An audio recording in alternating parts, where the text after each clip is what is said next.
that, you know, disappointed people. There was no news. In fact, I was with you here at the studio. We saw crowds of people not wanting to go anywhere because it was so fast for them to understand what happened. But from a security perspective, that was good because they didn't comp that crowd. They had not been bomb swept or anything, and therefore, from a security perspective, that was you know, very keen of them.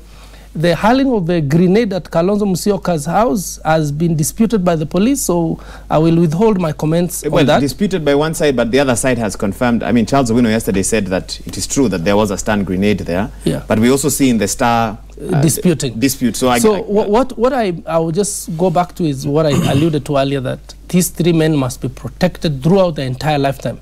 If they don't, Al-Shabaab will go after them. Okay. Danson and of course, Dr. Court, where does all this that's happening leave the Kenyan at home who is looking for their daily bread?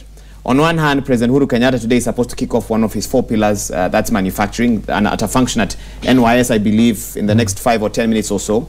On the other hand, the counties, while development is supposed to be happening, we are seeing governors constantly either in Nairobi or in rallies as well, instead of where they should be in their counties as well. So now, how do we balance all that is happening around the political scene and development, which many can say is not quite happening because of the situation we find ourselves in? Dunstan, let me start with you. First and foremost, thank you, Wahiga.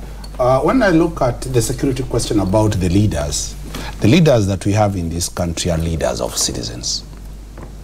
I remember I raised the question when Ukuro Court, some of the presidential candidates, by law and by constitution, the presidential candidate and the running mate must be provided by security. The police said, let them apply. It is by law, because the consequences are that if one dies, that general election will not be there. Number two, the security operators in this nation do not operate professionally the way they are supposed to do. Correct. They don't assess risks from the security point of view. They assess risks from a political point of view. Yeah, unfortunately. And that is a serious indictment to the security of this place. Oiga, let me tell you today, the food on my mother or my grandmother and you watching that food, that child going to school, depends on the security of the leaders that we have. Wherever, whether it is an MCA, the moment the security of a leader is a threat, that is a national security. So in my own view, we should disengage and saying this is the security for government officials, this is the security for opposition members. Every Kenyan must have security, whether he's not a politician or he's a citizen. Let me come to what you have asked. The governors are all over. They are saying Treasury has not released money for development. But in the essence, we know very well that the money being released to counties is for salaries. Money that is being released for development is so little. So we need to start a discourse to understand really how much money goes to Nyamira County, where I come from, and how much money goes for salaries and how much money goes for development. Lastly, where is Wanjiku? There's a term I've never agreed with, calling Kenyans Wanjiku. That's very derogatory. Blame Moi for it. No, I'm saying he had his own right to call. We cannot propagate that idea. It's an analogy that is very retrogressive. We are citizens of this country. What do we benefit from the political class? The citizens have gotten not a raw deal. They have gotten what they deserve. We participated in 2 presidential elections. We elected from the MCA to the president. The leadership we deserve. We cannot, Waiga, sit here and start saying, why are we not getting what we are supposed to get? We elected mediocrity. We get mediocrity. So let citizens know that you can't come on Citizen Extra, the most prestigious talk show. Then you start complaining when you know very well. You decided willingly, an adult of sound mind, above 18 years, you walked to a polling booth, you voted somebody who gave you 50 shillings. You didn't interrogate the manifesto. You didn't interrogate. My good friend here was the best. In fact, I was about to say he is here. He was the best. He was the best. with action plans, with manifestos, with ideas. Nobody listened to him. Nobody listened to him. Some listeners. People, I'm saying he could be the president. He had a proper, and I remember we had debates with him, and I told him, the Kenyan voter will not listen to you. And until the Kenyan voter listens to Akina Okuro Court, who have a vision, who have tangible timelines and strategic plans, we shall be continuously complaining the next day the IBC declares somebody a leader. They did not listen to you. That's what he's saying. You say no. And thanks for that. Thanks for being an advocate for Third Way Alliance. No, that is the reality. And I want to welcome you. The chairman Kubwa. You can hire him as the official party lawyer. And by the way, we are now vetting about 100 applications for shadow cabinet. And because we really want to make sure that the government of President Uhuru is checked by Kenyans who have ideas about policies that they implement. Will your shadow have CASs? No, never. Okay. We will not. And in fact, what you will see from our memorandum, Waiga, that we are actually going to Parliament next week to present our memorandum and to ask that vetting committee to reject the chief administrative secretaries, because although I don't even think, are they going to be vetted? I don't think so. They ought to be vetted if they are appointed in the public service, especially if the president is doing that. I mean, that's a requirement by law. But let me come to the question of what next for Kenyans. I think, okay, elections came and went, but I'm hoping that the election of August and October and the choices that we made are big lessons for us Kenyans, that we actually should be able to interrogate leaders, get to know who they are, the promises they give us. I wouldn't punish Kenyans by saying that you made the wrong decision.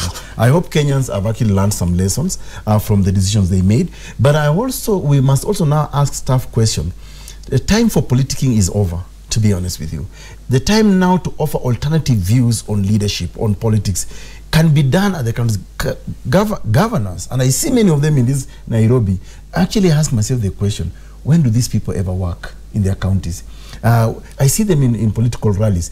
I think Kenyans must demand service delivery from their leaders. It's also a responsibility of leaders to actually lead their people. And that's why you see, we were saying as Third Way Alliance last year that what this country needs is not just mere leadership.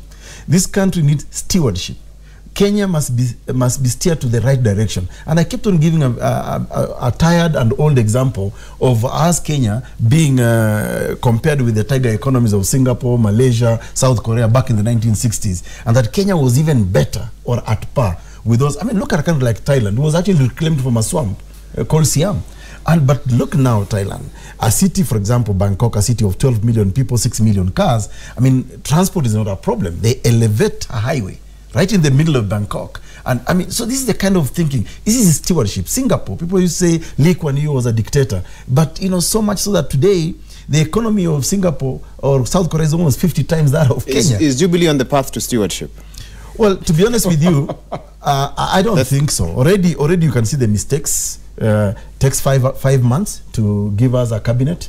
We are even with the cabinet we are given now, it's not complete. We don't know when it will be completed. We are talking about wage bill in this country. You are creating another bureaucracy called chief administrative secretaries, and you will see. I'm not a prophet of doom, but you will see tension between the cabinet secretary and this chief administrative secretary on the one hand. And the PS. You'll also see tension between chief administrative secretary and the PS on the other hand. Bureaucracy. Never mind the cost that comes with it. And it's precisely for this reason that we have proposed as a party that we need to have a national conversation on issues that actually concern Kenya. And we have proposed a 14-point agenda out there. We want to discuss about water, unemployment, theft of public money, commonly known as corruption. We want to talk about how to reduce parliament to a maximum of 194 representatives. This is the conversation that we must have. We must have a conversation about food security, for example, in this country. Okay. Security itself. And really, this for me should be the focus for Kenyans right now, which is why we as the opposition to whoever, to the government and to whoever else claim to be a government, will ensure we put them to check. We will provide our ideas. We'll tell Kenyans this is the alternative. And we are not going to into a state of hopelessness and I want to urge you, Dunston, let's do something as Kenyans. I think for a long time, and I want to challenge him, and Mijio as well. They are very brilliant commentators on these shows. Please, we have left the leadership space to a tiny minority who think it's their birthright, which is why today, whether they're in government or not, they decide we must form a parallel government. This is because people like us have become fence-sitters. We have become curious onlookers. We allow these fellows to think that if it is not a Kenyatta, it has to be a Odinga. When a Ekuru Aukot comes, even with brilliant ideas that we had, people think, first of all, I was told, una pesa bana. You're from a small tribe called the Turkana.